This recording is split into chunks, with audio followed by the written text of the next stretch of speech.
وبركاته. إن الحمد لله نحمده ونستعينه ونستغفره ونعوذ بالله من شرور أنفسنا ومن سيئات أعمالنا. من يهده الله فلا مضل له ومن يضلل فلا هادي له. وأشهد أن لا إله إلا الله وحده لا شريك له وأشهد أن محمدا عبده ورسوله صلى الله تعالى عليه وعلى آله وصحبه وسلم تسليما كثيرا. أما بعد، فقد قال الإمام البخاري رحمه الله تعالى: باب الصراط جسر جهنم. قال حدثنا أبو اليمان قال حدثنا شعيب عن الزهري قال سعيد وعطاء بن يزيد أن أبا هريرة أخبرهما عن النبي صلى الله عليه وسلم. وقال حدثني محمود قال حدثنا عبد الرزاق قال أخبرنا معمر عن الزهري عن عطاء بن يزيد الليثي عن أبي هريرة قال قال أناس يا رسول الله هل نرى ربنا يوم القيامة؟ قال هل تضارون في الشمس ليس دونها سحاب؟ قالوا لا يا رسول الله. قال هل تضارون في القمر ليلة البدر ليس دونه سحاب؟ قالوا لا يا رسول الله. قال فإنكم ترونه يوم القيامة كذلك الحديث. সম্মানিত ভাতৃমণ্ডলী, আল্লাহ রাব্বুল আলামিনের প্রশংসা এবং প্রিয় নবী সাল্লাল্লাহু আলাইহি সাল্লামের উপর সালাত ও সালামের পর আজ বুধবার 26শে জিলকাদা 1447 হিজরি মোতাবেক 13 মে 2026 আমাদের ধারাবাহিক আলোচনা সহিহ বুখারীর কিতাবুর রিকাক, হৃদয় স্পর্শী বিষয়, পর্ব নম্বর 20। ইমাম বুখারী রাহিমাহুল্লাহর এই হৃদয় স্পর্শী যে পর্ব, এর অধ্যায় নম্বর হচ্ছে 52। বলছেন এই অধ্যায়ের বিষয়বস্তু সম্পর্কে বাবুন, এই অধ্যায় হচ্ছে আস-সিরাত জিসর জাহান্নাম, পুল সিরাত, যেটা আমাদের দেশে প্রচলিত ভাষায় পুল সিরাত, হাসরের মাঠের যে পুল সিরাত, পুল অথবা সেরাত। সেরাত মানে পুল আর পুল মানে সেরাত। জি, সেরাত আরবি ভাষা, আর পুল হচ্ছে ফার্সি উর্দু ভাষা, যেটা বাংলায় ব্যবহৃত হয়ে থাকে। শুদ্ধ বাংলা হচ্ছে সেতু। কি সেতু? পুল মানে সেতু। জি, আর সেরাত, যে সেরাত পার হইতে হবে প্রতিটি মানুষকে, মুমিন কাফের, সৎ অসৎ, নবী রাসূলগণ সবাইকে। এটি হচ্ছে জিসর জাহান্নাম। জিসর মানে হচ্ছে ব্রিজ, সেতু। এই জন্য এই যে বাহরাইন ব্রিজ যেটি, কিং ফাহাদ ব্রিজ যেটি, এটিকে বলা হচ্ছে জিসরুল বাহরাইন। এখন প্রচলিত ভাষা এটি জিসরুল বাহরাইন। জাহান্নামের এটি হচ্ছে সেতু। এই সিরাত হচ্ছে কিসের সেতু? জাহান্নামের ওপর স্থাপিত সেতু। জাহান্নামের ওপরে রয়েছে, যেমন নদীর ওপর, সাগরের ওপর সেতু থাকে, তাই না? এটি হচ্ছে জাহান্নামের ওপর স্থাপিত সেতু। জি, এই আজকের বিষয়বস্তু তাহলে এই সেরাত বা পুল সেরাত সম্পর্কে, জাহান্নামের উপর যা স্থাপন করা হবে এবং তার উপর দিয়ে যারা পার হতে পারবে তারা হচ্ছে জান্নাতি, যারা বিভিন্ন স্তরের হবে, বিভিন্ন অবস্থা হবে তাদের।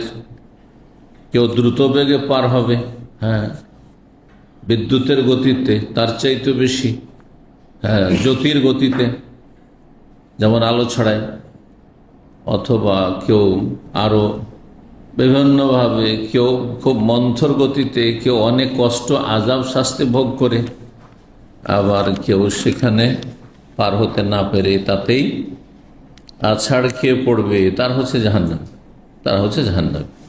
নাসাল্লাহ সালামাত ওয়াল আফিয়া। আল্লাহ আমাদের হেফাজত করুন, দুনিয়াতে ভালো ঈমান আমলের তৌফিক দান করেন। হাদিস নম্বর 6573। এই হাদিস ইমাম বুখারী রাহিমাহুল্লাহ দুটি সনদে বর্ণনা করেছেন। একটি সনদে তার উস্তাদ ইমাম আবুল ইয়ামান, আর একটিতে তার উস্তাদ মাহমুদ, তার উস্তাদ হচ্ছেন আব্দুর রাজ্জাক, আস-সানাআনী, যার একটি হাদিসের প্রসিদ্ধ কিতাব রয়েছে মুসান্নাফ আব্দুর রাজ্জাক, যার বাড়ি ইয়ামান দেশে ছিল। ইয়ামান দেশের সবচেয়ে বিখ্যাত মুহাদ্দিস ইমাম আব্দুর রাজ্জাক সানাআনী সরাসরি ইমাম বুখারী রাহিমাহুল্লাহর ওস্তাদও ছিলেন এবং ওস্তাদদের ওস্তাদও ছিলেন। কিছু কিছু শিক্ষক হয়, বেশ শিক্ষক আপনার সরাসরি শিক্ষক, আবার আপনার শিক্ষকেরও শিক্ষক। যেমন এখানে অনেকে আছেন যারা শেখ সেলিমের ছাত্র, হ্যাঁ, আবার আমারও ছাত্র। তো আপনাদের ডাইরেক্ট শিক্ষক, আবার পরোক্ষভাবে শিক্ষকের শিক্ষক আমি। কথা বোঝা গেছে না? অনেক দায়রা এরকম আছেন সৌদি আরবে বিভিন্ন সেন্টারে যারা আমার ছাত্র। খাবজিতে শেখ আব্দুর ছিলেন, আব্দুর রাকিব, ওই জিজানের দিকে আছে কিছু আমার ছাত্র, এরকম আবহার দিকে এরকম বেশ কিছু ছাত্র আছেন যারা আমার সরাসরি ছাত্র, মাদ্রাসার ছাত্র, আপনাদের মতন না যে ইসলামিক সেন্টারের ছাত্র, তার মাদ্রাসার ছাত্র। একজন ছাত্র আছে এখানে জালাল আপনার ইয়েতে, ওই কাসিম আল কাসিম যেতে, সে আমার কাছে বুখারী পড়েছে দেশে, মানে দাওরা ক্লাসের ছাত্র, দাওরা ক্লাসের ছাত্র ছিল। ওই বছর আমি চলে এসেছি। তো ইমাম আব্দুর রাজ্জাক সানাআনী ইয়ামান দেশে ইমাম ছিলেন। তিনি ইমাম বুখারী রাহমাতুল্লাহ আলাইহি, ইমাম বুখারী রাহমাতুল্লাহ, তিনি সরাসরি শিক্ষক আবার পরোক্ষভাবে শিক্ষকের শিক্ষক।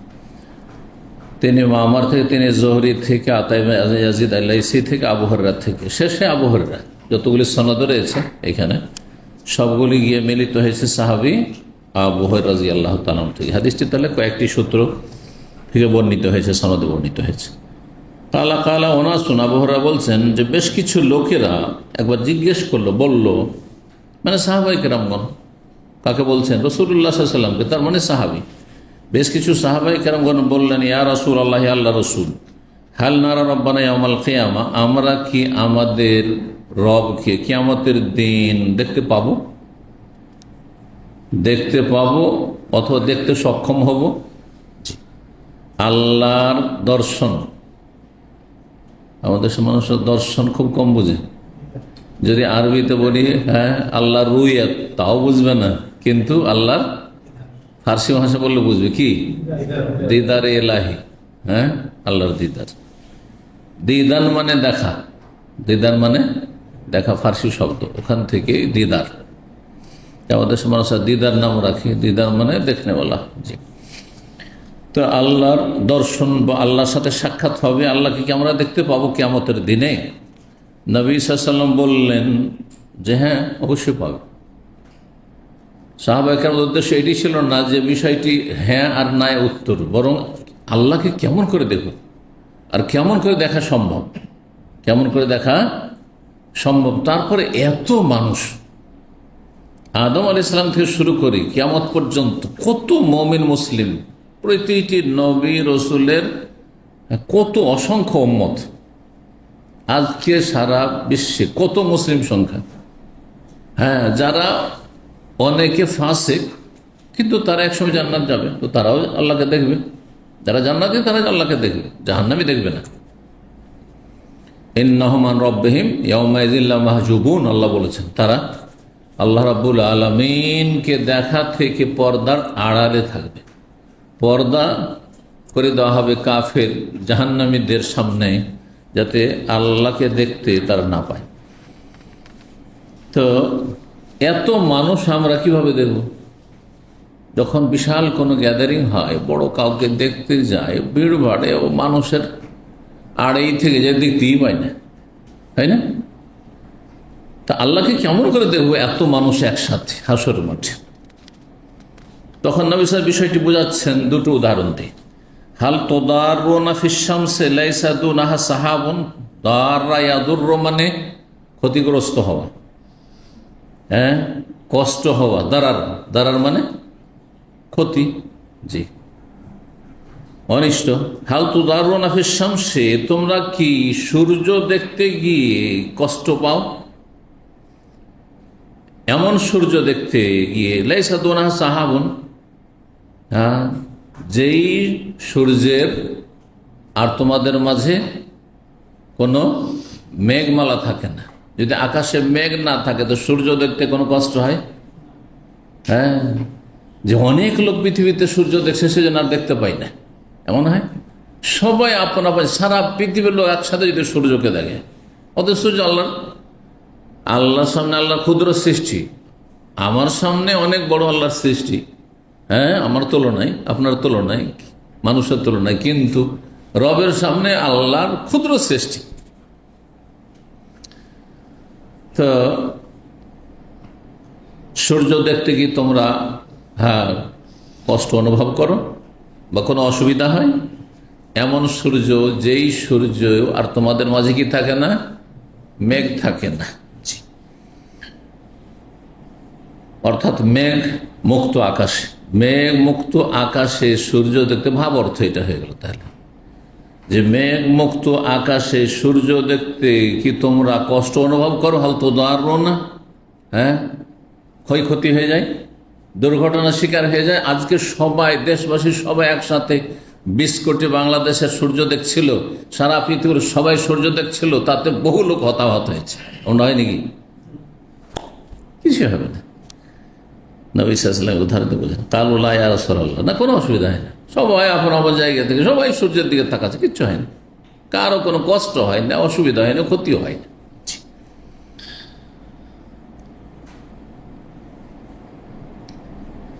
কোন কোন রিওয়ায়াতে হাল তোদাম্মুনা, একটা হচ্ছে ক্ষতিগ্রস্ত হওয়া, তোদারুনা দারার থেকে, আর তোদাম্মুনা মানে দেখতে গিয়ে কি তো অসুবিধা হয়।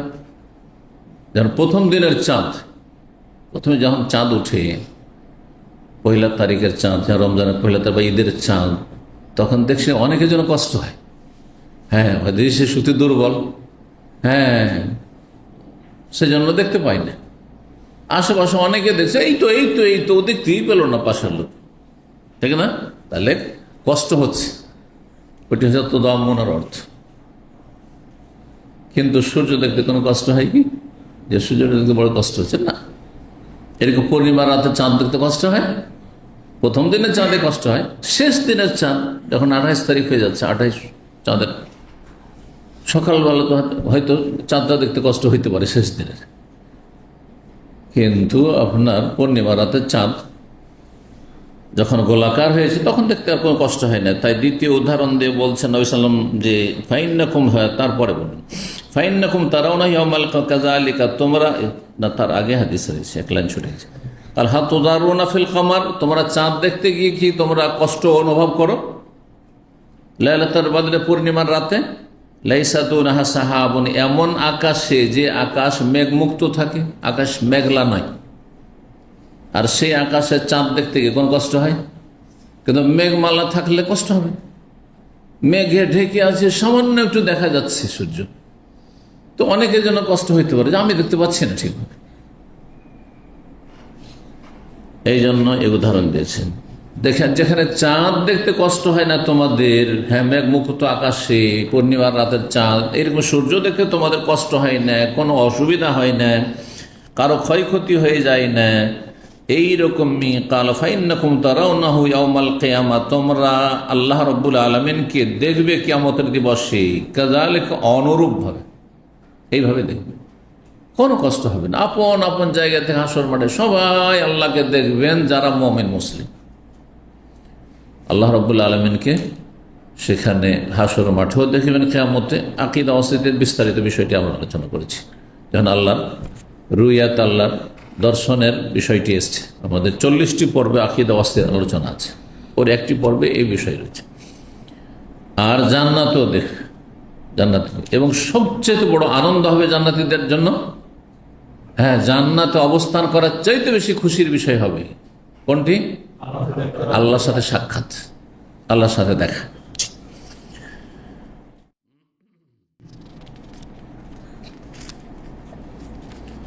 এখন তারপরে বিস্তারিত বর্ণনা করছেন এই হাসরের মাঠের বেশ কিছু দৃশ্য, বেশ কিছু অবস্থা। তার মধ্যে একটি হচ্ছে পুল সিরাত, পুলের বিষয়টি, যেটা মুখ্য বিষয়। এখানে বলছেন নবী সাল্লাল্লাহু আলাইহি ওয়াসাল্লাম, ইয়াজমাউল্লাহুন নাস, সমস্ত মানুষকে আল্লাহ রাব্বুল আলামিন বিচার দিবসে হাসরের মাঠে একত্রিত করবেন, আর তারপরে ঘোষণা করবেন, মান কানা ইয়াবুদু শাইআন, যে যে বস্তুর ইবাদত করত, পূজা করত, যে যার পূজা করত, ফালিয়াতবাহু, সে তার অনুসরণ করুক, তার সাথ ধরে নিক।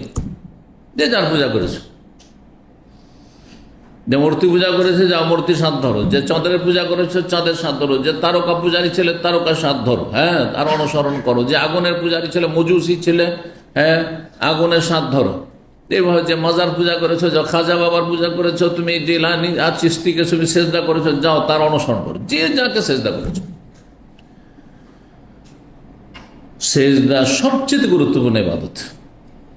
সেজদাকে ভাগ করে দিলেন যে নামাজের সেজদা আল্লাহর, আর মাজারের সেজদা হচ্ছে বাবার।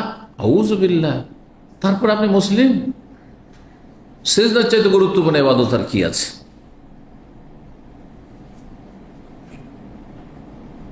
সেজদাতে যে নমনীয়তা আছে, বিনয় আছে, নিজেকে একেবারে ধুলির সাথে মিশিয়ে না দিতে পারলে, এত সুন্দর মুখমণ্ডল চেহারাকে ধুলাতে লুটিয়ে না দিতে পারলে সেজদা করা সম্ভব না।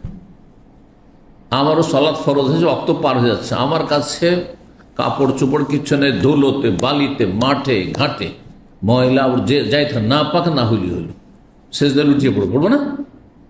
মাঠে ঘাটে মরুভূমিতে মানুষ সেজদা করছে, সময় পার হয়ে চলে যাবে, সফরে যাচ্ছে।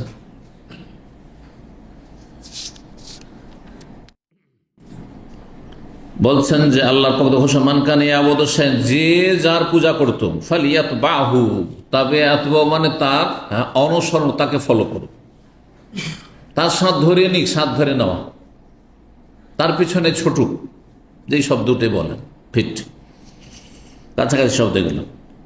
ফায়াত মান খান ইয়াবুদুশ-শামস, সুতরাং যারা সূর্যের পূজারী ছিল তারা সূর্যের পিছনে ছুটবে, সূর্যের দিকে ছুটবে। ওয়ায়াত মান খান ইয়াবুদুল কামার, যে চন্দ্রের পূজারী ছিল চন্দ্রের দিকে ছুটবে। ওয়ায়াত মান খান ইয়াবুদুত তাওয়াগি, তার যে মূর্তি পূজা করতো তাগুত, সবচেয়ে বড় তাগুত হচ্ছে 5 রকমের 3টি মূলনীতি কিতাবের শেষ বিষয়বস্তু। গুরুত্বপূর্ণ তাগুত হচ্ছে রউসাহুম খামসা, মুখ্য তাগুত হচ্ছে 5 রকমের। এই 5টির মধ্যে সবচেয়ে মুখ্য হচ্ছে আল্লাহ ছাড়া অন্যের পূজা করা, এটা হচ্ছে তাগুতের পূজা, মূর্তি পূজা করা। এখন কোন আল্লাহর নেক বান্দার কে কেউ যদি সেজদা করে, ইমাম আবু হানিফা কে কেউ সেজদা করে, ইমাম বুখারীর মাজার বানিয়ে কেউ সেজদা করে, নবীর কবরকে পাকা করে কেউ যদি সেজদা করে, তো তারা তাগুত না, কিন্তু তাদের এই পুজো হচ্ছে তাগুতের পূজা। কারণ আল্লাহ ছাড়া অন্যের পূজা পাঠ এবাদত, এই তালিম, এই শিক্ষা ইবলিস শয়তানে দিয়েছে। আর ইবলিস সবচেয়ে বড় তাগুত। 5টির একটি হচ্ছে ইবলিস। মানুষের যদি কি অন্ধ অনুসরণ করে, যে আপনার কথা কোনোটাই ছাড়ান না, নবী ছাড়া যদি কোনো ব্যক্তির অন্ধ অনুসরণ করে, যে সে ভুলের ঊর্ধ্বে, সে এক তাগুত। আর সে যদি দাবি করে আমার ভুল নেই, আমার কথায় 1 চুল পরিমাণে এদিক ওদিক দেখাইতে পারবেন না, এটা তাগুতের কথা। এই ধরনের কথাবার্তা বলা সীমালঙ্ঘন। এটি এই দাবি করার কারো অধিকার নাই। আরে নবী রাসূলও এই দাবি করেননি। জাহালাত এটি, যার যত বিদ্যা কম তার তত বেশি এরকম হংকার আসলে, যে মোটেই না, ভুল হইতে পারে মানুষ। আপনি আপনার দৃষ্টিভঙ্গিতে বলছেন, যে আমি হাদিস বলছি, হাদিস ঠিক আছে আপন জায়গায়, বা আয়াত বলছেন আপনি, কিন্তু আয়াত আপনি অন্য বুঝ বুঝছেন, আমি অন্য বুঝ বুঝছি। আপনার বুঝটা ঠিক আছে কেমন করে বুঝবো? আপনার বুঝটা সাহাবায়ে কেরামদের বুঝের সাথে মিলছে কিনা এটা দেখার বিষয়, ঠিক আছে না? এই বিষয়গুলো অনেকে বুঝেন না। উনি তো হাদিসেরই কথা বলছেন, উনি তো কোরআন আয়াত পড়েই শোনাচ্ছেন, কিন্তু কোরআনের আয়াতটা কোন দৃষ্টিভঙ্গি থেকে আপনি বুঝছেন? আপনি খেয়াল খুশি বুঝছেন? হ্যাঁ, একামতের দিন মানে রাষ্ট্রীয় ক্ষমতা, বেরিয়ে যাওয়া মানে চিল্লায় বেরিয়ে যাওয়া, এগুলো তো ব্যাখ্যা কোরআনের ব্যাখ্যা এগুলো। কিন্তু এই ব্যাখ্যা সাহাবা কেরামদের ব্যাখ্যা নাই, ঠিক এই তফসির সাহাবা কেরাম তো তফসির না, সালাফে সালেহিনের তফসির না। আল্লাহ বোঝার তৌফিক দান করেন। সেই জন্য শুধু কোরআন হাদিসে দোহাই দিলে হবে না, কোরআন হাদিসটা বুঝছেন আপনি আবু বকর ওমরের মতো, উসমানের মতো, আলীর মতো, সাহাবায়ে কেরামদের মতো, খোলাফায়ে রাশিদিনের মতো, নবী সাল্লাল্লাহু আলাইহি ওয়াসাল্লামের জামানায় এই আমলগুলি ছিল। হ্যাঁ, এগুলো দেখার বিষয় রয়েছে। তাগুত বলছিলাম, তাগুতের জমা হচ্ছে তাওয়াগীত, যারা মূর্তি পূজা করত। এইরকম মানব রচিত বিধান হচ্ছে তাগুত, মানব রচিত বিধান হচ্ছে তাগুত। কোরআন সুন্নাহর বিধান বাদ দিয়ে সন্তুষ্ট চিত্তে খুশি হয়ে যদি মনে করে যে না, চোরের শাস্তি হাত কাটা, এটা ইসলামে, আর আমাদের দেশ পরিচালনার জন্য 6 মাস জেল, 1 বছর জেল, 1 লাখ টাকা জরিমানা, এটা তাগুত, এ তাগুতের বিধান। যদি ইসলামের সমান সমান বলে তবুও কাফের, বড় তাগুত। কথা বোঝা গেছে? আর যদি বলে না, ইসলামের বিধান চলবে না, ওইটা মধ্যযুগীয় শাস্তি ছিল চোরের হাত কাটা। এখন আমরা উন্নত হয়েছি, সভ্য হয়েছি, সুতরাং এখন জেল হাজত দিয়েই শাস্তি দিতে হবে, তাহলে কাফের। অধিকাংশ অবস্থাগুলিতে কাফের। শুধু একটি অবস্থায় ঢালাওভাবে কাফের বলা যাবে না, সেটা হচ্ছে যে আমি পারছি না, বিশ্বাস করি যে কোরআন এবং হাদিস সর্বস্বীকৃত, ইসলামের দণ্ডবিধানই সর্বস্বীকৃত, আমি সব কিছু বিশ্বাস করি। যদি একজন শাসক বলে, একজন জজ বলে, একজন ব্যারিস্টার বলে যে আমি ইসলামের সব কিছু বিশ্বাস করি এবং অন্তর থেকে মানি, কিন্তু পেরে উঠছে না, তখন তাকে ফাসেক আর জালেম আল্লাহ কোরআনে বলেছেন। তারপরও তাকে খাঁটি মোমেন বলেননি। ওমাল্লাম ইয়াহকুমা মা আনজালাল্লাহু ফাউলাইকা হুমুল কাফিরুন ফাউলাইকা হুমুজ জালিমুন ফাউলাইকা হুমুল ফাসিকুন। 3টি নাম বলেছেন যারা মানব রচিত বিধানে ফয়সালা করে। সেটি ভালো করে বুঝবেন, এত হালকা বিষয় নয়।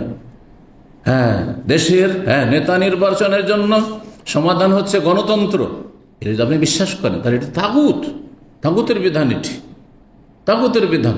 কিন্তু আমরা পারছি না, সেই জন্য এখন বেশি খারাপকে প্রতিহত করার জন্য আমরা এটা উপায় নেই, তখন সেটা ভিন্ন বিষয়। কিছু আমাদের কাছে জায়েজ, কারো কাছে জায়েজ নাই। কথা বুঝতে পেরেছেন?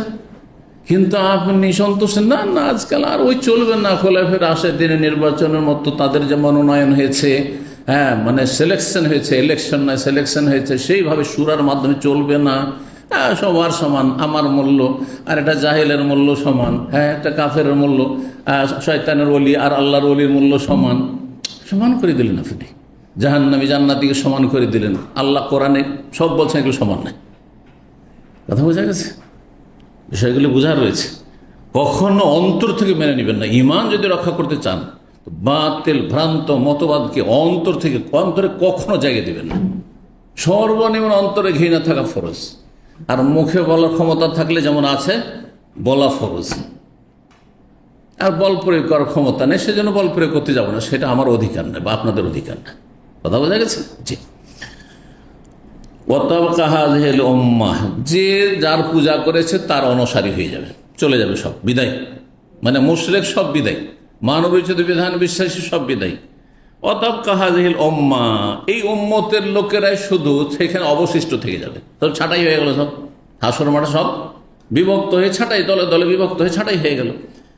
এই উম্মতের লোকেরা সেখানে থাকবে, অবস্থান করবে। ফিহা মুনাফিকুহা, সেখানে তখন পর্যন্ত মুনাফিকরাও আছে। মুসলিম সমাজের লোক সব এই উম্মতের, কিন্তু মুনাফিক আছে।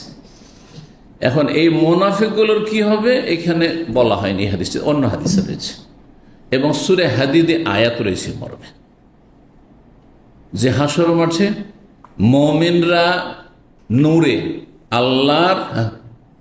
আল্লাহর নূরে, আল্লাহর যে বিশেষ নূর, জ্যোতি, আলো, তাতে অবস্থান করবে। হাসর মাঠ তাদের সামনে আলোকিত থাকবে। মুনাফিকরা যখন দেখবে যে এই সাইডটাতে এত বেশি নূর, এত বেশি লাইট, আলো, তখন বলবে যে আমাদেরকেও তোমাদের আলো দাও, নাক্তাবিস মিন নূরিকুম, আমরাও সেই নূর থেকে, জ্যোতি, আলো থেকে আমরা উপকৃত হই। আর এই কথোপকথন চলবে। তারপর আল্লাহ রাব্বুল আলামিন একটা পর্দা তৈরি করে দেবেন এমন মুমিনদের মাঝে আর মুনাফিকদের মাঝে। মুনাফিকরা অন্ধকারে নিমজ্জিত হয়ে যাবে, আলো থেকে এবার পুরোপুরি বঞ্চিত হয়ে যাবে। ফাদরিবা বাইনাহুম বিসুরিন লাহু বাতিনুহু ফিহি রাহমাতু ওয়া যাহিরুহু মিন কিবালিল আযাব। একটি সুর প্রাচীর তৈরি করে দেওয়া হবে সেখানে হাসর মাঠে। প্রাচীরের অপর পাশে মুনাফিকরা যেই দিকে আযাব, আর মুমিন মুসলিমদের দিকে থাকবে আল্লাহর রহমত। বাতিনুহু ফীহি রাহমা, ভিতরের দিকে জান্নাতের দিকে রহমত থাকবে, সেখানে জ্যোতির নূর থাকবে, আল্লাহ আলো থাকবে, আর এদিকে ওয়াযাহিরুহু মিন কিবালিহিল আযাব, সেদিকে আযাব থাকবে। তাহলে এখন মুনাফিকও ছাড়াই হয়ে গেল। তাহলে এই অন্ধকারে নিমজ্জিত, সেই অন্ধকার থেকে জাহান্নামে নিক্ষিপ্ত হলো যারা আকীদার মুনাফিক। শুনে রাখেন কিন্তু, কারণ আমাদের দেশে অনেক মানুষ বুঝে না, কেউ ওয়াদা খেলাপি করলো, তুমি তো মুনাফিক, জাহান্নামে দিল, জাহান্নামে ঢুকিয়ে। ওয়াদা খেলাপি করেছে বা একটু তর্ক বিতর্ক ঝগড়া হলে অশ্লীল কথা, অন্যায় কথা গাল মন্দ করে, অথবা এই ধরনের যেগুলো মিথ্যা কথা বললে কি করে, যা হাদ্দাসা কাযাবা, মিথ্যা কথা বলে যখন তখন। তো এদের মধ্যে মোনাফিকের লক্ষণ আছে, আমলের মোনাফিক, এরা ফাসিক। এরা যেমন চোর, হ্যাঁ, যেমন ডাকাত, যেমন হারাম খায়, যে ঘুষখোর, যেমন বিভিন্ন লোকেরা হারাম রোজগার করছে, কেউ বিড়ি সিগারেটের ব্যবসা করছে, কেউ তামাক জর্দা খাচ্ছে, কেউ টাকার নিচে কাপড় পরছে, ফাসিক। ঠিক ওই রকম এরাও ফাসিক, বুঝতে পারছেন না? ওয়াদা খেলাপি করেছে, অথচ ওয়াদা পুরা করতে পারত, তখন বলা হবে যে এই লোকগুলো গুনাহগার, কিন্তু এরা মুসলিম সমাজের আমলের মুনাফিক। আকীদার মুনাফিকরা জাহান্নামে নিমজ্জিত হবে, কিন্তু আমলের মুনাফিক, যদি মুনাফিক অনেক বেশি বৃদ্ধি পেয়ে যায়, মানে আমলের মুনাফিক হওয়ার জন্য যতগুলি আলামত লক্ষণ রয়েছে সবগুলি পাওয়া যাচ্ছে, তখন সাজা শাস্তি হবে, তখন সাজা শাস্তি হবে। কবর আযাব দিয়ে মাফ হইল তো হইল, না হইলে জাহান্নামেরও কিছুদিন আযাব হইল, কিন্তু তারা যেহেতু মুসলিম, কাফের নয়, তারা জান্নাতে ফিরে আসবে। যেমন বেদাতি কিন্তু বড় মুশরিক না, তারা মিলাদ করেছে কিন্তু মাজার পূজা করেনি, কথা বুঝতে পেরেছেন? কবর আযাব হবে। এইরকমই যারা নিয়ত করেছে, যারা ধরেন শবে বরাত করেছে, যারা বিভিন্ন রকম বেদাতগুলি করেছে, এই কোরআন খানি করে বক্সিয়েছে, বহু বেদাত আমাদের সমাজে, বেদাতের শেষ নেই। এই মরার নামে খাবার দাবার, ভোজ ভাজ এইসব করেছে, খরচ করেছে, এরা ফাসিক। বেদাতি হচ্ছে ফাসিক যতক্ষণ পর্যন্ত বড় শিরক বেদাত না করেছে, বড় কুফরি না করেছে। এদের আযাব হবে কবরে, এদের আযাব হবে হাসর মাঠে, এদের আযাব হবে হয়তো জাহান্নামে যেতে হইতে পারে। এই জন্য কুল্লু বেদাতিন দালালা কুল্লু দালালাতিন ফিন্নার। বেদাত দুই রকম, কিন্তু হ্যাঁ, বেদাতি জাহান্নামে যাবে, যে খুতবা এর অর্থ হচ্ছে এই। আর তারপরে কবরেও জাহান্নামের আযাব আছে, কবরে জাহান্নামের আযাব নেই? জাহান্নামের বিছানা বিছানো হবে, জাহান্নামের পোশাক পরানো হবে, জাহান্নামের সেই উত্তপ্ত, হ্যাঁ, আপনার বায়ুতে তারা তাদের শরীর ঝলসে যাবে, ইত্যাদি ইত্যাদি সব শাস্তির কথা রয়েছে। বিষাক্ত উঠবে, তাদের এই সিজ্জিন অবস্থান করবে। জি, যদি মাফ হয়ে গেল হইল, ধরো অল্প বেদাত আছে, তাহলে অল্পতে মাফ হয়ে গেল। অনেক বেদাত জীবনে করেছে, কিন্তু বড় শিরক করেনি, আল্লাহ ছাড়া অন্যকে ডাকেনি, এটা বিশ্বাস করতো না যে আল্লাহ ছাড়া গস কুতুবও দিতে পারে, গস কুতুবও গায়েব জানে। এসব শিরকি কুফরিতে বিশ্বাসী ছিল না, বা এই শিরকি কুফরি বড় আমল, বড় বেদাত করেনি। তাহলে তারা এক সময়, এই ধরনের বেদাতি যারা একসময় জান্নাতে আসবে, তারা আমাদের মুসলিম ভাই, ওই রকমই যেমন চোর ডাকাত ঘুষখোর, কিন্তু ৫ ওয়াক্ত নামাজি, আর বড় শিরক কুফরি করে না, নাস্তিকও না, সেকুলার না। অনেক আছে, অনেক আছে যারা বিভিন্ন রকম হারাম খায়, এরা যেমন ফাসিক, তেমনই বেদাতি যারা বড় কুফরির বেদাতিতে নেই, তারা ফাসিক। মনে রাখবেন, ঢালাওভাবে বেদাতিকে একবার ইসলাম বানিয়ে দেবেন না, কিন্তু অনেকেই এই আয়াত হাদিসগুলোকে একটু বিস্তারিত বুঝে না, যার ফলে ঢালাওভাবে জাহান্নামে ঢুকিয়ে দিল, তার বের হওয়ার কোনো চান্সই নেই মনে হচ্ছে। যেমন চোরকে জাহান্নামে ঢুকিয়ে দিয়ে বের হওয়ার চান্স আছে, তেমন বেদাতি মিলাদিরও জাহান্নামে ঢুকিয়ে দিয়ে বের হবে। জি, ফায়াতিহিম আল্লাহু ফি গায়রি সূরা, তখন আল্লাহ আসবেন। এখন বাকি আছে কারা হাসর মাঠে? মুমিন মুসলিমরা, মুনাফিক ছাড়াই হয়েছে, আল্লাহ আসবেন। বলছেন যে ফি গায়রি সূরা আল্লাতী ইয়ারিফুন, যেই আকারে আল্লাহকে মুমিন মুসলিমরা জানে যে আল্লাহর আকার এমনটা হবে, আল্লাহ তখন সে ইলম দিবেন। হ্যাঁ, অথবা কোরআন এবং হাদিসের আলোকে যতটা আমরা জানি ততটা। তা আল্লাহর আকার সম্পর্কে তো আমাদের পুরো ধারণা নেই, কিন্তু কিছুটা তো আল্লাহর গুণাবলী জানা আছে না? আল্লাহর গুণাবলী জানা নেই? আল্লাহর গুণাবলী জানা আছে, যে আল্লাহর চেহারা আছে, তো আল্লাহর হাত আছে, তো আল্লাহর পা আছে, আল্লাহ সর্বশক্তিমান। তারপরে আল্লাহকে দেখলে, দেখেন এই দুনিয়ার একজন রাজা বাদশাহ আসলেই দেখেন গাড়ির বহর আছে, 50টা গাড়ি চলছে আগে পিছে আগে পিছে, গাড়ি থেকে নামতে চেয়ে নিয়েছেন যে কোনটা, হ্যাঁ, প্রধান নেতা আছে, হ্যাঁ, চিফ গেস্ট কোন কে কে আছে বুঝে নিছেন। তারা রব্বুল আলামিনকে চিনতে পারবে, কিন্তু যেই আল্লাহর আকার তারা জানে সেই আকারে না এসে অন্য আকারে আসবেন, যাতে করে মুনাফিকরা বিভ্রান্ত এখান থেকে ছাঁটাই হয়। এ কথা আল্লাহ বলেছেন। ফায়াকুল, এসে বলবেন আনা রব্বকুম, কারণ মুনাফিকদের যেহেতু আকীদা, যারা মুনাফিক, যারা আকীদার মুনাফিক, অন্তরে বিশ্বাস ছিল না আল্লাহ পরকালে, কিন্তু তারা বাহ্যিক দৃষ্টিতে কি ছিল, মুসলিম ছিল, তো তাদের তো মুশরিকদের সাথে পাঠিয়ে দেওয়া যাচ্ছে না, মূর্তি পূজকদের সাথে, তাই না, আর কাফেরদের সাথে, বিজাতির সাথে। তো তখন এইভাবে তারা ছাঁটাই হবে। তারা ভাববে যে আনা রব্বকুম বলতো এই মনে হয় রব, তখন তারা সাথ ধরে নেবে, তা অন্ধকারে নিমজ্জিত হয়ে যাবে, জাহান্নামে চলে যাবে। কিন্তু যারা খাঁটি মুমিন, যখন আল্লাহ বলবেন আনা রব্বকুম, আমি তোমাদের রব, তোমাদের সামনে, ফায়াকুল, তারা নাউযু বিল্লাহি মিনকে, আপনার থেকে আল্লাহর কাছে আশ্রয় চাচ্ছে, আপনি আমাদের রব না। চিনে ফেলবে তারা। কারা চিনে ফেলবে? খাঁটি মুমিনরা, কারণ তারা জানে যে আল্লাহ এমনটা নন। হ্যাঁ, জি।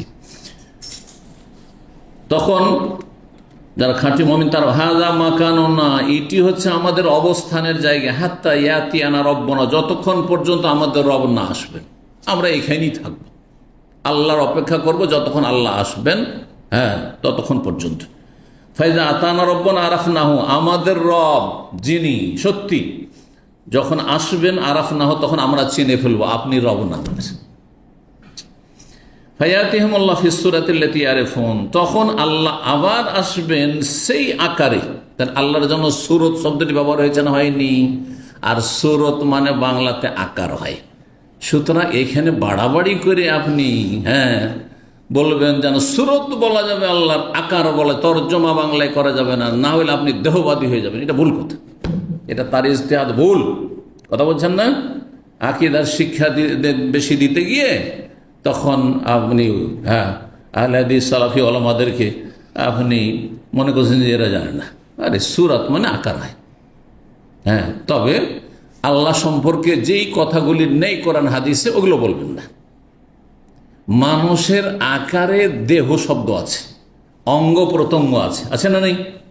আল্লাহর ক্ষেত্রে অঙ্গ প্রত্যঙ্গ কোরআন হাদিস আসেনি, সুতরাং অঙ্গ প্রত্যঙ্গ বলবো না। কেউ যদি বলে আল্লাহর অঙ্গ প্রত্যঙ্গ আছে, বলেছে জানি না, কারণ এই শব্দ আমাদের কাছে নেই কোরআন হাদিস।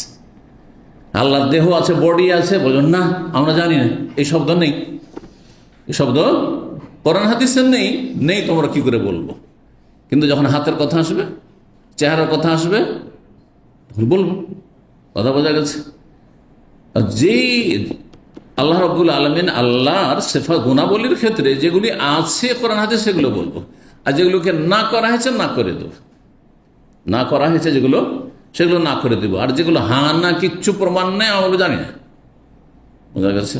এখন ধরেন আপনি নতুন মানুষ, দামামে এসেছেন, আপনাকে একটা বাইরের লোক এসে জিজ্ঞেস করে যে ভাই এখান থেকে আমি শহর থেকে, সিটি সেন্টার থেকে বেরিয়ে রিয়াদ যেতে চাই, কোন দিকে রাস্তা ধরবো? আপনার সামান্যতম জ্ঞান নেই, এদিক দিয়ে না ওই দিক দিয়ে। তাহলে আপনি কি করবেন? এমনি ঢেল ছুড়ে দেবেন? ধরে নেই, দিকে রাস্তা ধরে নেন। এরকম কিছু মূর্খ লোকেরা করে, আর তারপর আরো কষ্টে ফেলে মানুষকে। আমার দীর্ঘ সময় এই লাইফে আমি এইরকম এই অবস্থার সম্মুখীন হয়েছি। জানে না রাস্তা, আন্দাজে বলে দিল যে এই দিকে, গিয়ে দেখলাম যে আরো দূরে চলে গেছি, পরে জানতে পারলাম। বিভ্রান্ত করেছে। আর তা না করে ভাই বলতেন যে যাক আল্লাহ, আমি আপনার মতো, আমি জানি নতুন মানুষ, সন্তুষ্ট হোক আর নাই হোক। অনেক সময় অনেকে অসন্তুষ্টি প্রকাশ করে, ভাই আমি জানি না, তো আমি কি করে বলবো? যদি বলে না মাফি মালুম, তো হয়তো উল্টো পাল্টা আপনাকে গাল দিয়ে দিতে পারে, কষ্ট বরদাস্ত করেন, কিন্তু আপনি বিভ্রান্ত করিয়েন না, গুনাহগার হয়েন না আপনি। তো যখন আল্লাহ আসবেন আমাদের, তখন আমরা চিনে ফেল। ফায়াতিহিমুল্লাহ ফিস সূরা, আল্লাহ সেই সূরতে আসবেন, আল্লাতী ইয়ারিফুন, যেই সূরত সম্পর্কে তাদের জানা ছিল, ধারণা ছিল। ফায়াকুলু, তারপরে আল্লাহ বলে আনা রব্বুকুম, আমি তোমাদের রব। ফায়াকুলুন, তখন মুমিনরা বলে আনতা রব্বুনা, আপনি আমাদের রব, সত্যি আপনি রব। ফায়াতবাউনাহু, তখন তারা আল্লাহর সাথ ধরে নিবে, আল্লাহর সাথে হয়ে যাবে, আল্লাহর অনুসরণ করবে। আল্লাহ যা বলবে, আল্লাহ অনুসরণ করবে মানে আল্লাহ যা বলবেন তা শুনবে। যখন এটা করো, তোমাদের এই হিসাব শুরু হবে, বা অমুক হবে, তমুক হবে, এই করো, তা করবে। ওয়ুদরাবু জিসর জাহান্নাম, জাসর লিখেছি কিন্তু জাসর হইতে পারে, প্রসিদ্ধ যেটি হচ্ছে জিসর। হ্যাঁ, জিসর মানে হচ্ছে পুল বা সেতু। জাহান্নামের ওপর হ্যাঁ সেতু স্থাপন করা হবে, যেটির নাম পুল সেরাদ বলে আমাদের সমাজে হ্যাঁ পরিচিত। কালা রসুল্লাহ সাল্লাহ রসুল এই পুল সম্পর্কে বলেন, আমি সর্বপ্রথম ব্যক্তি যে এই পুল অতিক্রম করবে। রাসূলুল্লাহ সাল্লাল্লাহু আলাইহি ওয়াসাল্লাম সর্বপ্রথম ব্যক্তি, না আদম, না নূহ, না ইব্রাহিম, না মূসা, না ঈসা আলাইহিমুস সালাম। নবী সাল্লাল্লাহু আলাইহি ওয়াসাল্লাম প্রথম, তারপর আম্বিয়া রাসূলগণ। সমস্ত নবী রসুলগণের সেই দিন আল্লাহর কাছে দোয়া হবে শুধু একটি, এই পুল পার হওয়ার সময়, কি? আল্লাহুম্মা সাল্লিম সাল্লিম, আল্লাহুম্মা সাল্লিম সাল্লিম, আল্লাহ রক্ষা করো রক্ষা করো, সহি সালামত রাখো সহি সালামত রাখো। সহজ ভাষা বলতে সাল্লিম থেকে হচ্ছে সহি সালামত, আল্লাহ নিরাপদ রাখো। অবিহি কালালিপ মিসল শৌকে সাদান, সেই জাহান্নামের পৃষ্ঠদেশে ওপরে যে পুল স্থাপন হবে সেরাত, তার দুই পাশে অনেক কাঁটা থাকবে। কাল্লুবের বহু বচন হয় কালালিপ, হ্যাঁ লোহার কাঁটা, এবং সেই কাঁটাগুলি সোজা থাকে না। কাঁটা দুই রকম, এক সোজা কাঁটা আর এক হচ্ছে আঁকা বাঁকা কাঁটা। আঁকা বাঁকা কাঁটা, যে এলাকাগুলি খুব কড়া নিরাপত্তা আর এলাকা, সেই এলাকাগুলিতে এরকম কাঁটার তারের বেড়া দিয়ে কত শক্তভাবে ঘেরা থাকে দুনিয়াতে প্রোটেকশনের জন্য।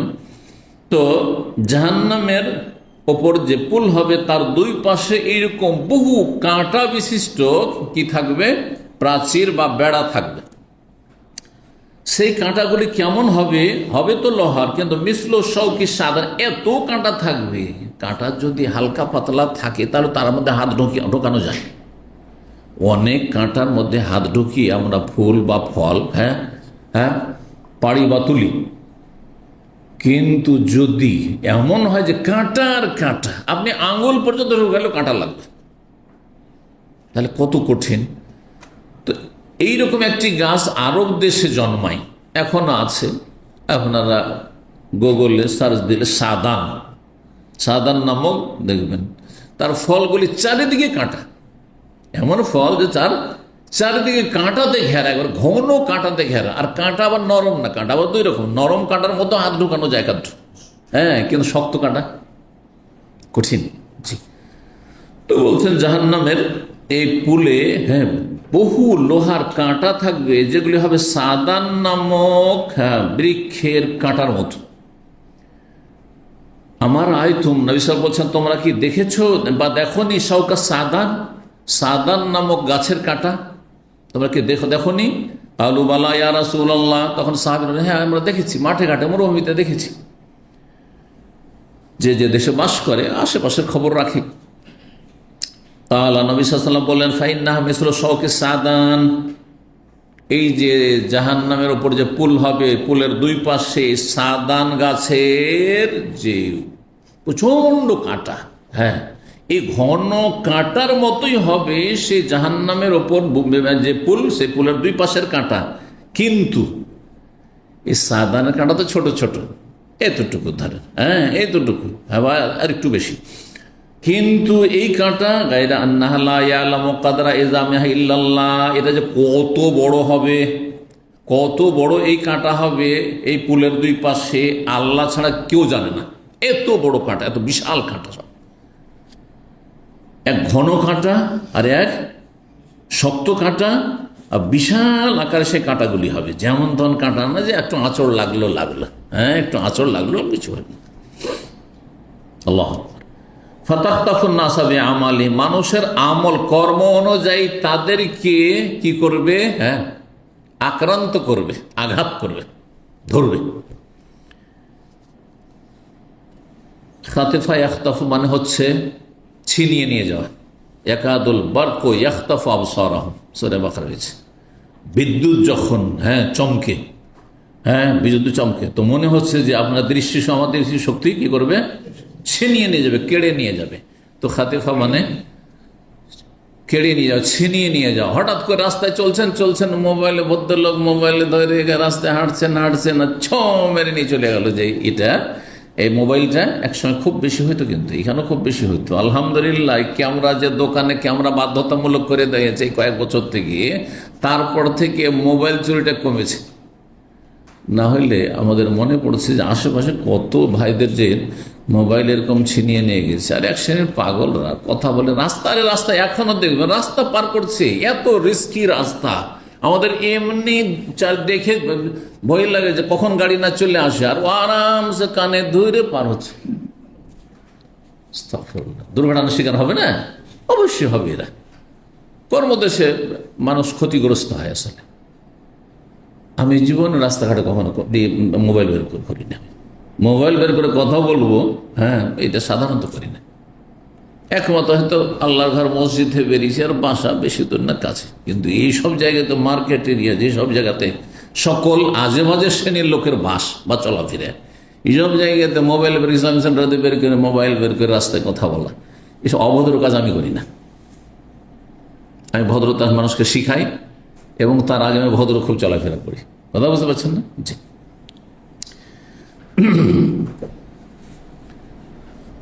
তো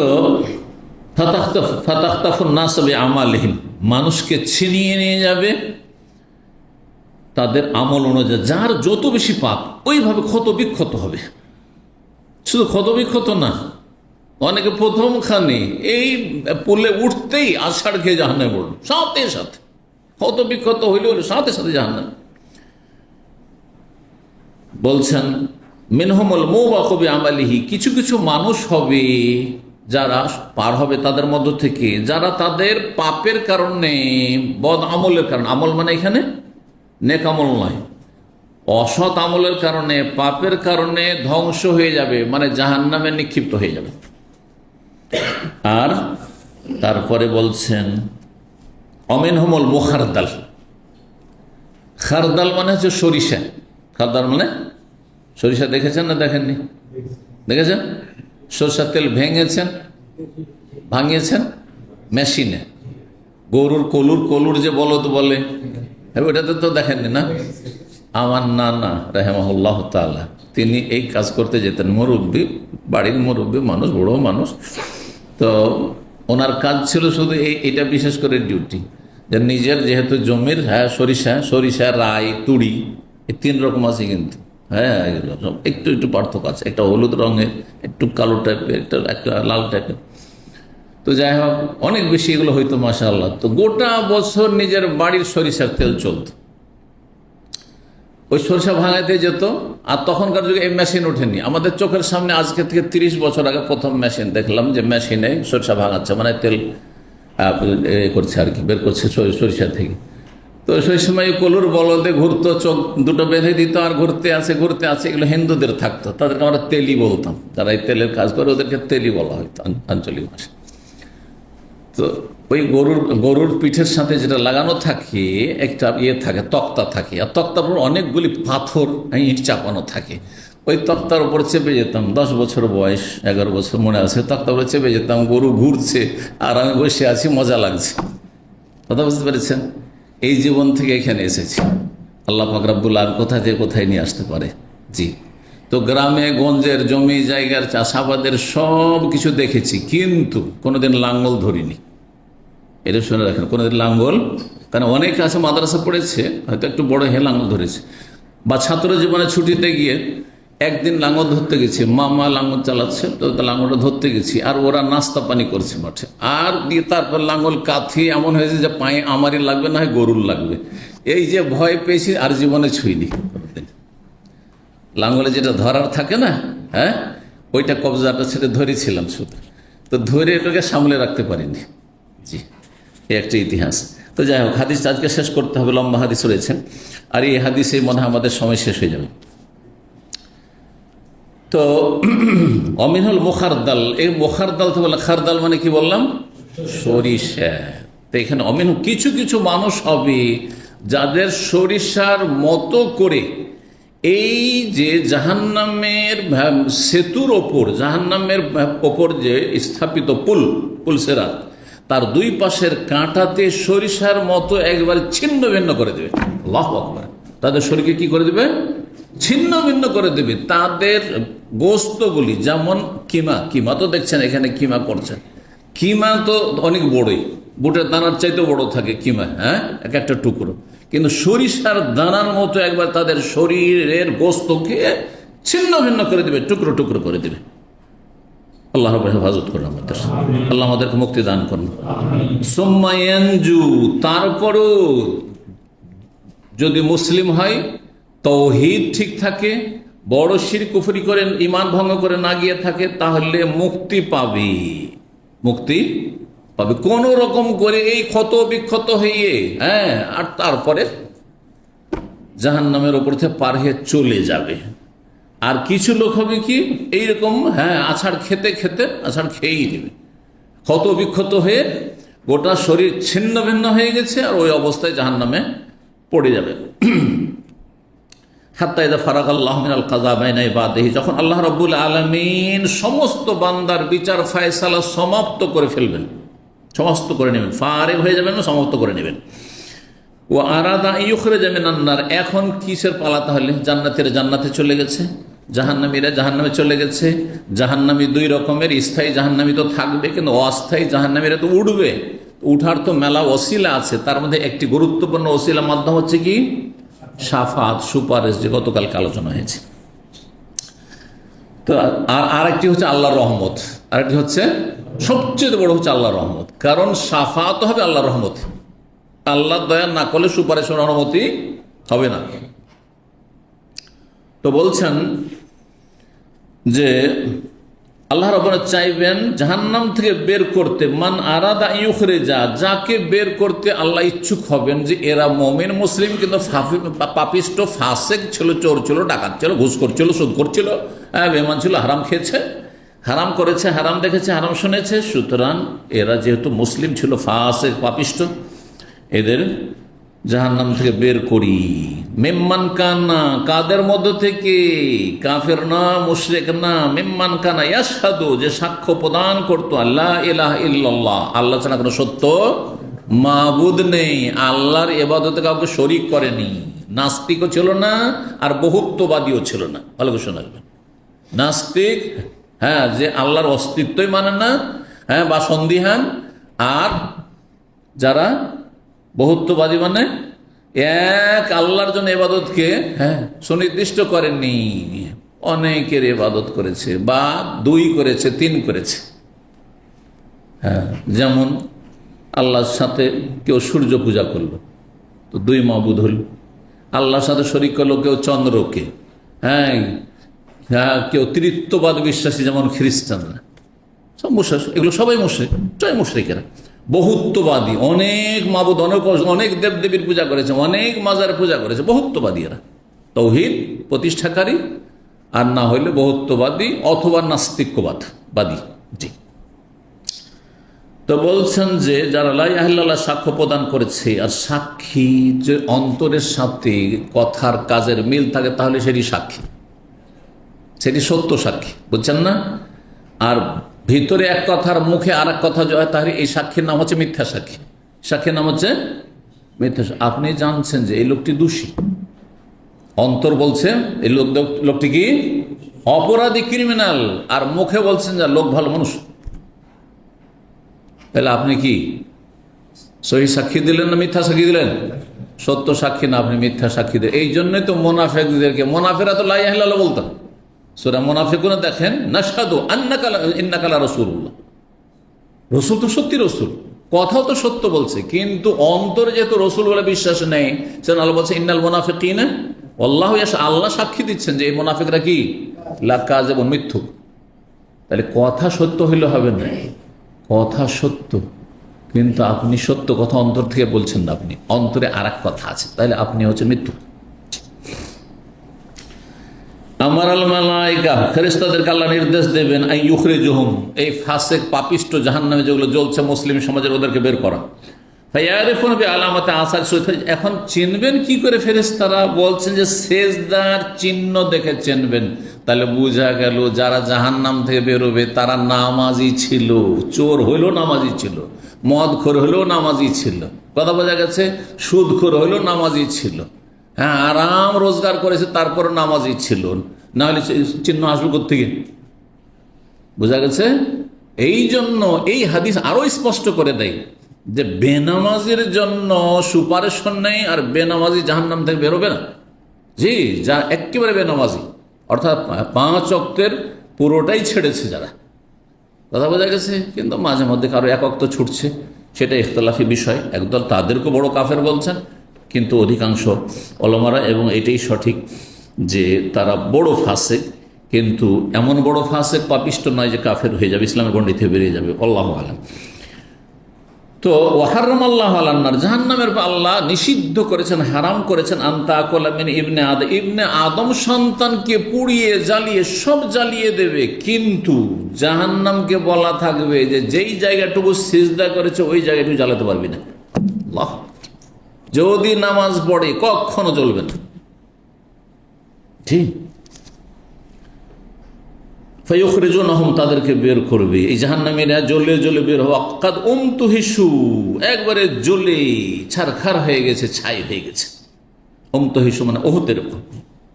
ফায়ুসাব্বু আলাইহিম মাউন, তাদের ওপর বিশেষ পানি ঢেলে দেওয়া হবে। ইউকালু লাহু, সেই পানির নামকরণ করা হয়েছে মাউল হায়াত, মানে আবে হায়াত। নাহরুল হায়াতের আগের হাদিস একটা পড়েছিলেন, হ্যাঁ, জীবন নহর, আর এটি হচ্ছে জীবন, হ্যাঁ, জীবনের পানি বা জীবন দানকারী পানি। এমন পানি যেই পানিতে ডুবালে ওই জাহান্নামীগুলোকে সব গজিয়ে উঠবে, হ্যাঁ, কচি চারার মতো গজিয়ে উঠবে, হ্যাঁ, সজীব হয়ে উঠবে। ফায়াম্বতুনা, তখন তারা সজীব হয়ে উঠবে, যেমন গাছ গজিয়ে ওঠে। নাবাতাল হিব্বাতে ফি হামিলিস সাইলি, এর আগে হাদিসটি কিছু, সাইল বন্যার ধারায়, বন্যার স্রোতে যে ময়লা আবর্জনা জমা হয়ে থাকে, ময়লা আবর্জনা স্তূপ থাকে, তাতে থেকে সেখানে অনেক দানা, সে ঘাসের বা বিভিন্ন উদ্ভিদের সেখানে পড়ে আছে, সেখান থেকে যখন পানিগুলো নেমে চলে যায় তখন কি হয়, হ্যাঁ, চারা গাছ, কচি চারা গাছ, দুর্বল চারা গাছ গজিয়ে উঠে, আর সেটা আঁকা বাঁকা, যেহেতু দুর্বলতার কারণে সোজায় উঠতে পারে না, আঁকা বাঁকা হয়ে থাকে। ওয়ায়াবকা রাজুলুন, একজন লোক থেকে যাবে জাহান্নামে, মুকবিলুন বিওয়াজহি আলান নার, তাকে জান্নাতে দেওয়া হয়নি। সর্বশেষ ব্যক্তি, এই সর্বশেষ ব্যক্তির কথা শুনে, তার মুখটা জাহান্নাম থেকে বের করা হয়েছে, কিন্তু তার মুখটা জাহান্নামের দিকে রাখা হয়েছে, জাহান্নামের দিকে মুখটা আছে, আর জাহান্নামের সেই আপনার তাপে তার মুখ, শরীর যেমন ঝলসে যাচ্ছে। ফায়াকুল, তখন সে বলবে, ইয়া রব্বি, হে রব, কাদ কাশাবানি রিহুহা, এর দুর্গন্ধ আমাকে বড় কষ্ট দিচ্ছে। ও আহরাকানি যাকাওয়াহা, যাকা, এর তাপ, এই জাহান্নামের আগুনের তাপ আমাকে ঝলসে দিচ্ছে, বড়ই কষ্ট হচ্ছে। ফাসরিফ ওয়াজহি আনিন নার, সুতরাং আল্লাহ আমার মুখমণ্ডলটা জাহান্নাম থেকে অন্যদিকে ফিরিয়ে দেন। মানুষের মুখে বেশি তাপ লাগে, আগুন সামনে বসে থাকবেন, গায়ের তাপের চাইতে চেহারা, মুখমণ্ডল বেশি তাপ লাগে। ফালা ইয়াজালু ইয়াদুল্লাহ, সে আল্লাহর কাছে দোয়া করতেই থাকবে, আল্লাহকে ডাকতেই থাকবে। ফায়াকুল, তখন আল্লাহ বলবেন, লা আল্লাকাইনা আতাইতুকা, তুমি যে এই দোয়া করছো, এটা চাইছো, তোমাকে যদি এটা দিয়ে দিই, তোমার গরজ স্বার্থ পুরা করে দিই, আনতা সালেনা গায়রো, তাহলে আর একটা চেয়ে বসবে। এখানে থামবে না, তুমি একটার পর একটা কিন্তু চাইতেই থাকবে, তোমার স্বভাব খারাপ আছে। ফায়াকুল, তখন সে বলল, না না, আর কিচ্ছু চাইবে না। ওয়া ইজ্জাতিকা, আল্লাহ তোমার ইজ্জতের কসম, তোমার মর্যাদার কসম, সম্মানের কসম। তাহলে আল্লাহর ইজ্জতের কসম খাওয়া যাবে। আল্লাহর ইজ্জত থেকে আজিজ, আল্লাহর 99টা নামের একটি নাম হচ্ছে আল আজিজ। হ্যাঁ, যেমন আল্লাহর কসম বলছেন, কেউ যদি আজিজের কসম, আর আজিজের কসম চলবে না, ঠিক তেমনি আল আজিজ বললেন না, আল্লাহর ইজ্জতের কসম। এইরকমই রহমানের কসম, চলবে না, চলবে না। আচ্ছা, কেউ যদি আল্লাহ রহমতের কসম, চলবে না, চলবে না, চলবে। রহমত সেফাত, আর রহমান হচ্ছে সেফাতি নাম, গুণবাচক নাম। ঠিক ওই রকমই আজিজ আল্লাহর গুণবাচক নাম, আর ইজ্জত আল্লাহর গুণ সিফাত। জি, তো যেমন গুণবাচক নাম দ্বারা কসম করতে পারবেন, তেমনি গুণ দিয়ে, হ্যাঁ, গুণেরও কসম করতে, আল্লাহর গুণের কসম করা মানে আল্লাহরই কসম করা। জি, যেমন আল গফুরের কসম, গাফফারের কসম, আর কেউ বলছে আল্লাহর ক্ষমার কসম, চলবে না? চলবে না? আল্লাহর মাগফিরাতের কসম, ইজ্জতের কসম করতে পারলেন তো আল্লাহর মাগফিরাতের কসম করতে পারবেন না, এরকম। জি, তো সে আল্লাহর কাছে দোয়া করতে, আল্লাহ বলবেন যে দেখো তোমাকে যদি এটা দিয়ে দিই তুমি আরো কিছু চাইবে, আল্লাহ তোমার ইজ্জতের কসম না, আসা লোকা গায়ের, এর বেশি কিছু চাইবে না, শুধু মুখটা আমার ঘুরিয়ে দাও। কোন দিকে? জান্নাতের দিকে একটু মুখটা ঘুরিয়ে দাও। জাহান্নামের দিক থেকে উল্টো দিকে মুখ ঘুরিয়ে দাও মানে, হ্যাঁ, জান্নাতের দিকে মুখটা আমার ফিরিয়ে দাও। ফায়ুসরাফু ওয়াজহানিন নার, জাহান্নামের দিক থেকে তার চেহারাটাকে ফিরিয়ে দেওয়া হবে। সুম্মা ইয়াকুলু বাদা যালিকা, তারপর সে বলতে লাগবে, ইয়া রব্বি, হে রব, কাররিবনি ইলা বাবিল জান্নাহ, জান্নাতের দরজার একটু কাছে আমাকে করে দেন, একটু দূরে আছে। লোভী মানুষ যে কত লোভী, সত্যি। জি, মানুষকে বসার জায়গা দেন, বসতে জায়গা পাচ্ছেন না, ভিড়ের মধ্যে বসার জায়গা দেন, তখন ও নিজের জায়গাটা আপনার চাইতে বেশি নেবে। কথা বুঝতে পেরেছেন? জি, লোভী মানুষ। তো ফায়াকুল, তখন আল্লাহ বলবেন, আলাইসা কাদ জামতা, তুমি কি এর আগে বলোনি যে আল্লাহ তাসানি গায়র, এর ছাড়া কিছু চাইবেন না, ব্যাস একটি, আর কিছু চাইব না, তুমি বলোনি? ওয়াইলাকা ইবনা আদম, হে আদম সন্তান, তোমার উপর আক্ষেপ, হ্যাঁ, মা আকদারাকা, তুমি কত গাদ্দারি করছো, হ্যাঁ, কত বিশ্বাসঘাতকতা করছো, তুমি ওয়াদা খেলাফি করছো, তুমি ওয়াদা ভঙ্গ করছো। ফালাইয়াজলু, কিন্তু সে আল্লাহর কাছে দোয়া করতেই থাকবে, আল্লাহকে ডাকতে থাকবে। ফায়াকুল, তখন আল্লাহ বললেন, আল্লি না আতায়, এটা যদি দিয়ে দিই, মানে একটু যদি এগিয়ে দিই জান্নাতের দিকে, জান্নাতের দরজা পর্যন্ত, তাহলে তাস আলনি গায়রাহু, আরো কিছু চেয়ে বসে তুমি, তারপর আরো কিছু চাইবে তুমি। ফায়াকুল, সে বলে, লা না না আল্লাহ, ইজ্জাতিকা, তোমার ইজ্জতের কসম, লা আসআলুকা গায়রাহু, এছাড়া কিচ্ছু চাইবো না, জান্নাতের একটু কাছে দাও। ফায়ুতিল্লাহ, সে আল্লাহকে কি করে প্রতিশ্রুতি দেবে, মাশা, যত ইচ্ছে, মানে বারবার আল্লাহর সাথে ওয়াদা করে, মিন আহদিন ওয়া মিসাকিন, আল্লাহর সাথে চুক্তি করবে, আল্লাহকে প্রতিশ্রুতি দেবে, আল্লাহর সাথে অকাট্য ভাষায় বলবে, আল্লাহ তোমাকে বলছি, সত্যি বলছি আল্লাহ, এই কত রকম করবে সে। আল্লাহ ইয়াসআলহু গায়রাহু, এছাড়া কিছুই সে চাইবে না। ফায়ুকাররিবু ইলা বাবিল জান্নাত, তখন আল্লাহ তাকে ফেরেশতাদের মাধ্যমে জান্নাতের দরজার কাছে কাছিয়ে দেবেন। ফায়দারা মাফিহা, যখন জান্নাতের ভিতরে সব দেখতে পাচ্ছে, আল্লাহু আকবার, সাকাতা মাশা আল্লাহ, যতক্ষণ আল্লাহ চাইবেন সে চুপ থাকবে, একটু মুখটা বন্ধই রাখবে। আইয়াসকুত, সুম্মা কালা, তারপরে সে বলবে, রব্বি আদখিলনিল জান্নাহ, আল্লাহু আকবার, হে আল্লাহ একটু জান্নাতে ঢুকিয়ে দাও, আমাকে একটু জান্নাতে প্রবেশ করিয়ে দাও। সুম্মা ইয়াকুলু, তারপরে আল্লাহ বলবেন তাকে, আওয়ালাইসা কাদ জামতা, তুমি কি বলনি এর আগে যে আল্লাহ তাসআলিনি গায়রাহু, এছাড়া আর কিছুই চাইবে না। ওয়াইলাকা ইবনা আদম, হে আদম সন্তান, তোমার দুর্ভোগ, তোমার ওপর আফসোস, মা আকদারাকা, তো কত তুমি বিশ্বাসঘাতক, হ্যাঁ, ওয়াদা ভঙ্গকারী তুমি, এমন কেন তুমি, তোমার কথার মূল্য নাই।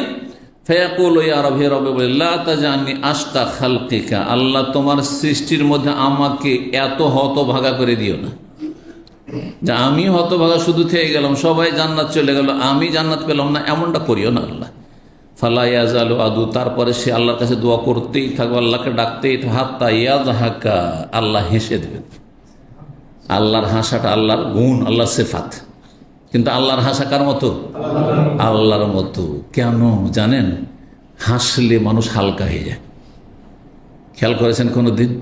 আপনি একটা গাম্ভীর্যতার সাথে বসে আছেন, ভদ্রভাবে বসে আছেন, কিন্তু হাসতে লাগেন, একটু ব্যালেন্স আপনার হালকা হয়ে যাবে, ওজন হালকা হয়ে যাবে, হবে না?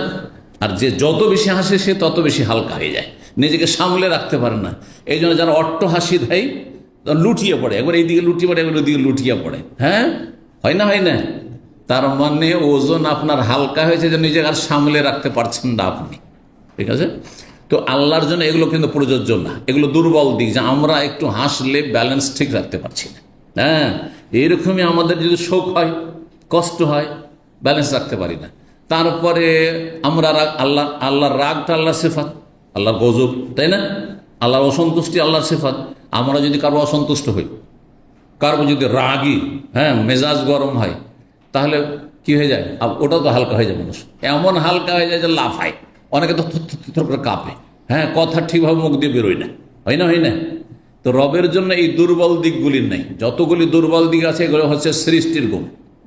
হ্যাঁ, যে এমন কিছু হইলে তখন আপনার মাপকাঠি ব্যালেন্স ঠিক থাকে না। পক্ষান্ত রব্বুল আলমিন ক্ষেত্রে শুধু ওই গুণটি বলবেন যেটা হাদিসে বা কোরআনে এসেছে। আল্লাহর হাসার কথা এসেছে, আল্লাহর খুশি হওয়ার কথা এসেছে, আল্লাহর অসন্তুষ্টির কথা এসেছে, আল্লাহর ক্রোধ গজবের কথা, রাগ করার কথা এসেছে, যে আল্লাহ রাগান্বিত হন, গায়রুল মাগদুব আলাইহিম গাযিব আল্লাহু আলাইহি, আল্লাহর গজব হবে খুনির ওপর। জি, আল্লাহর গজব আল্লাহর মতো, ওই রকমই আল্লাহর হাসা হচ্ছে আল্লাহর মতো। ফাইদা দাহিকা মিনহু, যখন আল্লাহ হেসে দেবেন, তার মানে আযেন আল্লাহু বিদখুল ফিহা, তখন জান্নাতে যাওয়ার আল্লাহ অনুমতি দিয়ে দেবেন। ফাইদা দাখালা ফিহা, যখন জান্নাতে প্রবেশ করবে তখনই ভাবে যে কাজ হয়ে গেছে, জান্নাতে চলে এসেছে, আর কি চিন্তা আছে। কিন্তু আল্লাহ বলবেন তামান্না মিন কাযা, তুমি চাও, যা চাইবা চাও, আশা আকাঙ্ক্ষা, তোমার আশা আকাঙ্ক্ষা যা আছে বলো। এখন যদি আপনাদের আমাদের বলা হয় যে আপনার বলুন তো আপনার দুনিয়াতে কি কি প্ল্যান আছে, পরিকল্পনা আছে, আপনার জীবনে কি টার্গেট আছে, কি চান, তা আপনার যদি কফিল বলে সে আপনাকে লক্ষ লক্ষ রিয়াল দিতে পারবে, মিলিয়ন দিতে পারবে। হ্যাঁ, অথবা যদি দেশের রাজা বলে যে তোমাকে নাগরিকত্বও পর্যন্ত যিনি দিতে পারবেন, হ্যাঁ, তোমার কি আকাঙ্ক্ষা বলো, তাহলে সবচেয়ে বড় আকাঙ্ক্ষাগুলো চেয়ে ফেলবেন না আপনি, যে এই সুযোগের সুযোগ, কাজ হয়ে গেছে, তাই না? তো আল্লাহ বলবেন তামান্না মিন কাযা, তুমি আশা আকাঙ্ক্ষা তোমার পেশ করো, কি চাইছো। ফায়াতামান্না, সে আকাঙ্ক্ষা করবে, কিন্তু তার সামান্য আকাঙ্ক্ষা থাকবে, কারণ যে এরকম অবস্থায় থাকে তার অত তো আর বড় আকাঙ্ক্ষা থাকে না। একজন গরিব মানুষের আকাঙ্ক্ষা কি, যারা একসময় এসেছেন একবার খালি হাতে, অভাবী এসেছে অনেকেই আল্লাহ, যে সৌদি আরবে যাচ্ছি 20-30 হাজার রিয়াল হইলে মোটামুটি একটা দেশে গিয়ে ব্যবসা করতে পারবো, চলে আসবো দেশে। অনেকে বলেছেন, মনে মনে বলেছেন না, অনেক বন্ধু মহলে বলেছেন যে মোটামুটি 20-30 হাজার রিয়াল যদি আমার কাছে ব্যালেন্স হয়ে যায়, মোটামুটি 5 লাখ টাকা যদি দেশে হয়ে যাবে, 10 লাখ হয়ে যায়, আর থাকবো না, এত কষ্ট করে বউ বাচ্চা ছেড়ে দেশে চলে যাবো। কত লাখ লাখ রিয়াল হয়ে গেছে, তারপরও যেতে চাইছেন না, ঠিক না? মানুষের লোভের আশা আকাঙ্ক্ষার শেষ নাই। সুম্মা ইউকালু লাহু, তারপর আবার তাকে বলা হয় তামান্না মিন কাযা, আরো আশা আকাঙ্ক্ষা করো, আরো চাও, কি চাইছো। ফায়াতামান্না, সে চাইতেই থাকবে, আশা আকাঙ্ক্ষা পোষণ করতেই থাকবে নিজের মনের কথা, হাত্তা তানকাতিয়া বিহিল আমানি, তার সমস্ত চাহিদা ফুরিয়ে যাবে, আল্লাহ আর কিচ্ছু লাগবে না, আর কিছু লাগবে না, চাওয়া পাওয়া যা ছিল সব পেয়ে গেছি। ফায়াকুল, তখন আল্লাহ বলবেন হাযা লাকা মিসলুহু মাহু, যা তুমি পেলে এর সাথে আরো অতটা দিয়ে দিলাম। এতক্ষণ পর্যন্ত যা আশা আকাঙ্ক্ষা পোষণ করলে তা তো পেলেই, তার অনুরূপ আরো দিয়ে দিলাম। আবু হুরায়রা রাদিয়াল্লাহু তাআলা আনহু বলেন ওয়াযালিকার রাজুল আখিরু আহলিল জান্নাতি দুখুলান, এই লোকটি হবে জান্নাতের সর্বশেষ ব্যক্তি প্রবেশ করার দিক থেকে, অর্থাৎ সর্বশেষ এই লোকটি জান্নাতে প্রবেশ করবে। এখানে শেষখানে তার কি বলা হয়েছে যে এই যে তুমি যতটা আশা আকাঙ্ক্ষা পেশ করলে তা তো পেলে, তার দ্বিগুণ তোমাকে দেওয়া হলো, ঠিক না?